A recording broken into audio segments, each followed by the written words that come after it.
I hope that the comments I'm about to make will not offend the questioner too much and some people around here. I think there is a fundamental misstatement of the issue in the question.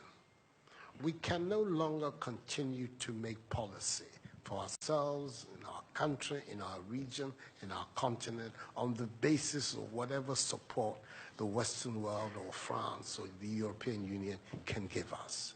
It will not work. It has not worked, and it will not work. Our responsibility is to charter a path which is about how we can develop our nations ourselves. It is not right for a country like Ghana, 60 years after independence, to still have its health and education budgets being financed on the basis of the generosity and charity of European taxpayers. By now, we should be able to finance our basic needs ourselves.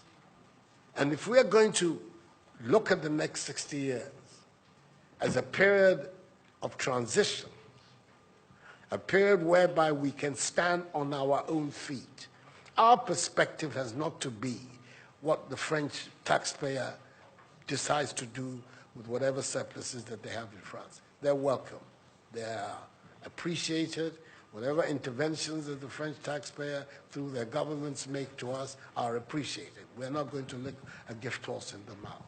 But this continent, with all that has happened, is still today the repository of at least 30% of the most important minerals of the world.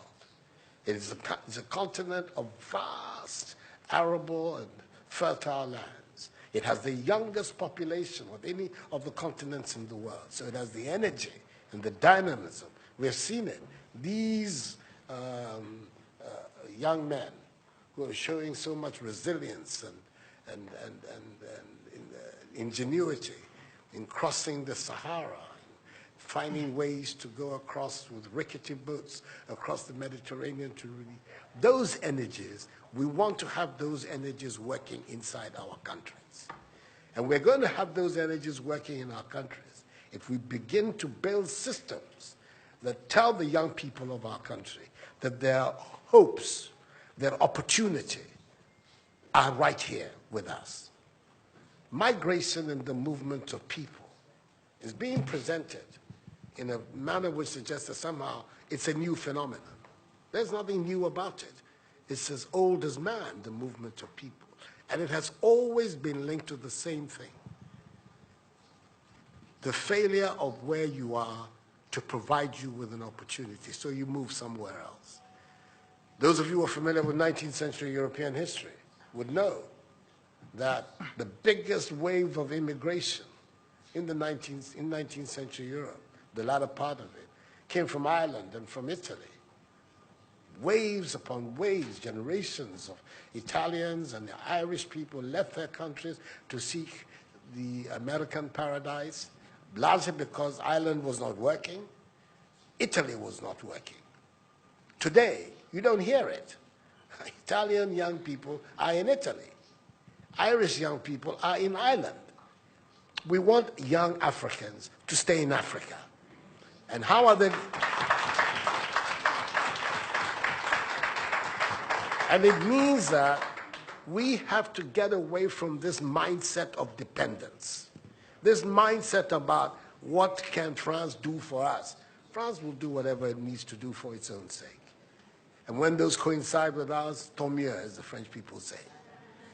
But our main responsibility as leaders, as citizens, is what we need to do to grow our own countries. What are the institutions that work, that will allow us to have good governance, to have accountable governance, to make sure that the monies that are placed at the disposal of leaders are used for the interests of the state and not for those of the leaders, to have systems that allow for accountability, that allow for diversity, that allow for people to be able to express themselves and contribute to fashioning the public will and the public interest.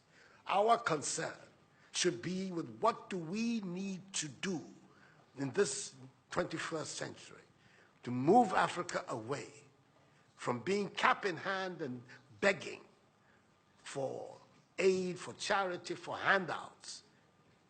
The African continent, when you look at its resources, should be giving monies to other places. We have huge wealth on this continent, in our own country of Ghana. And we need to have a mindset that says, we can do it. Others have done it. We can also do it. And once we have that mindset, we will see it as a liberating factor for ourselves. We keep talking about how it was that Koreans, Malaysians, Singaporeans, who got their independence at the same time as us. We're told of that at the time of Ghanaian independence, per capita Ghanaian income was higher than that of Korea. Today, Korea is part of the first world. So is Malaysia. So is Singapore. What happened? Why did they make that transition? And 60 years after independence, we are where we are. Those are the matters that should concern all of us as Africans, as Ghanaians. And not, when I say so, with the greatest of respect to the French president. I think that the cooperation of France is something that I am, as you know, a strong friend of France. I am Francophile. So I don't have any difficulty with that. But I'm talking about our own propulsion, what we need to do to get our countries to work so that we can create the conditions that would allow our young people to forego this hazardous effort to get to Europe. They're not going there because they want to. They're going there because they don't believe they have any opportunities in our countries. So that should be our focus. And I believe that with that if we change that mindset of dependence, that mindset which is contingent on aid and charity, we would see that in the decades ahead of us, the full flowering of the African peoples would take place. And that new African personality that was talked about at the time of our independence will become real and imminent in our times. That's what I'm saying. I hope that I'm not upsetting the questioner or even some of my friends who are here. But these are my strongly held beliefs. And that is the reason why I've adopted as the slogan of my presidency, of my period of the Supreme Office of Ghana, that we want to build a Ghana beyond aid.